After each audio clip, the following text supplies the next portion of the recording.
Hello, I'm Simon Whistler. You're watching TopTenzNet, and in the video today, the top 10 hilarious ways to dominate popular games. Board games allow us to live our greatest fantasies, such as bankrupting our parents by charging them an exorbitant amount of rent, or just conquering Australia. Join us in the video today as we discuss 10 of the more amusing ways that it's possible to dominate popular games by taking advantage of little-known rules or using math. For example, did you know that you can?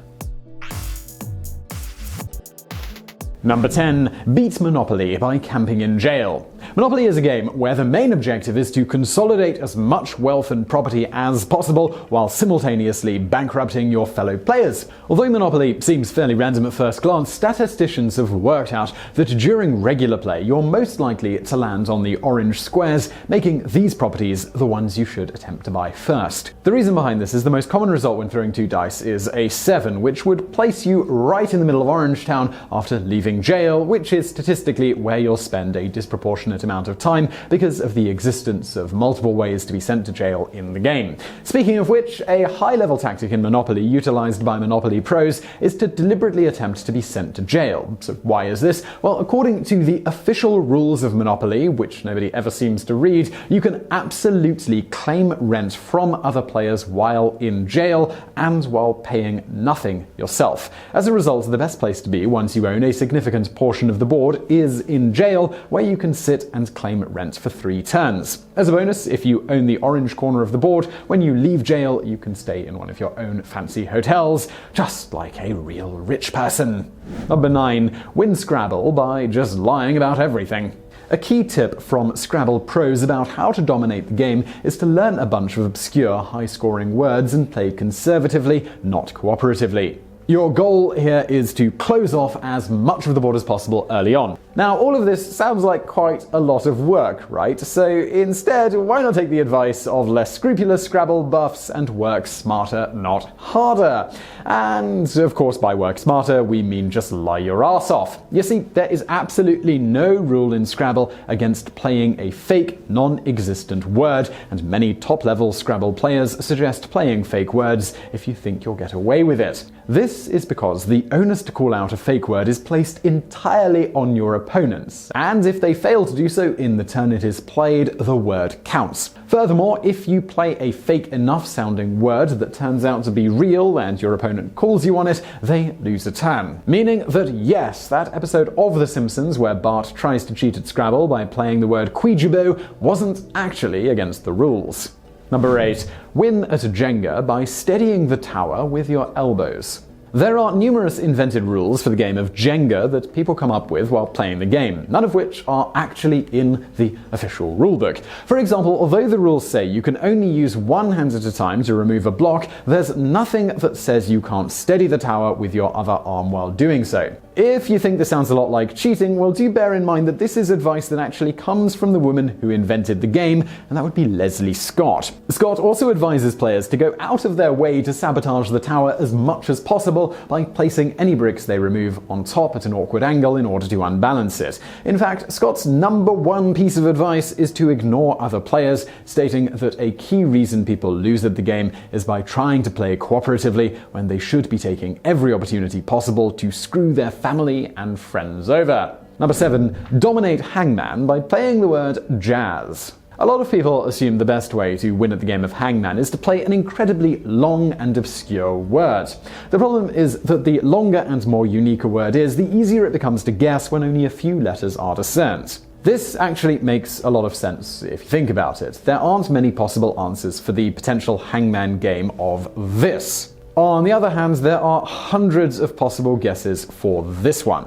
Just considering a few: mass, cake, gasp, wasp, wall, fart, the options really are endless here, which is why statistically the absolute hardest word in the entire dictionary to guess is the word jazz, because it contains 2 awkward letters that are often guessed last. Those would be J and Z. This quirk of the game was discovered by a statistician who used a computer to simulate a game of Hangman for every word in the dictionary and discovered that jazz was harder for the computer to guess than any other word.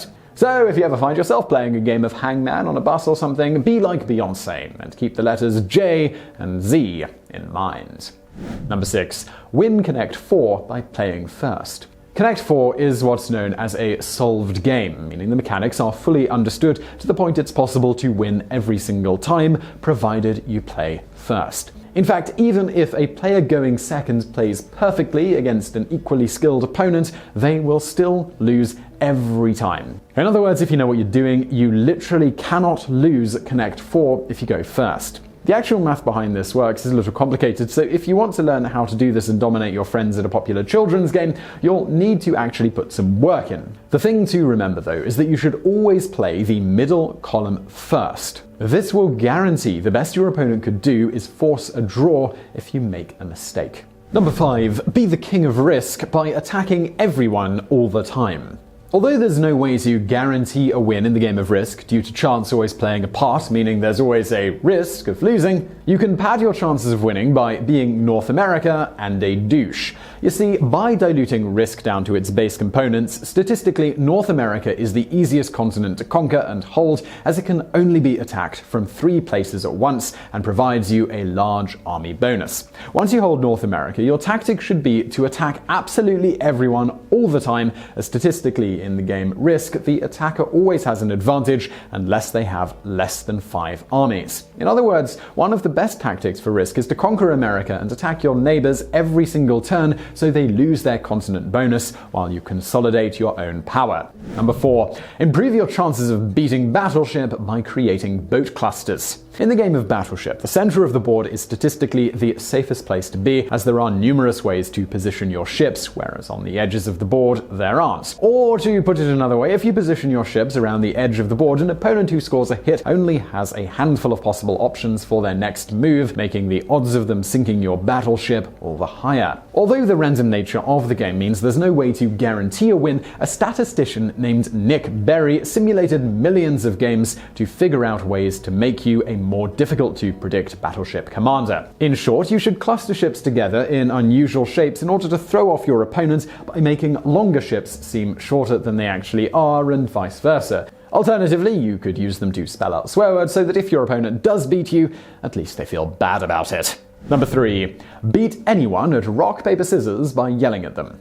As unbelievable as this is going to sound, there are professional rock, paper, scissors players who compete in actual tournaments for actual money. Many of these players insist that they have a tactic to ensure victory, and seasoned RPS players use everything from reverse psychology to emotional conditioning to snatch victory from their opponents. All of these are actually legitimate tactics that can take years to learn and master, but you know what? Screw that noise. An equally effective and far easier tactic is to simply scream and yell at your opponent seconds before throwing out your choice. Now, if you're currently wondering, is this allowed at those tournaments you just learned about? Well, the answer is absolutely. Trash talk and insults are allowed, if not encouraged, at most RPS tournaments, and high-level players make extensive use of them to unnerve novice players by announcing the sign that they're going to throw out and then playing it like a boss. Number 2. Be a pro diplomacy player by channeling your inner Eddie Guerrero. Diplomacy sets itself apart from most board games by completely negating the element of chance and making victory something that can only be achieved through the careful use of, well, diplomacy.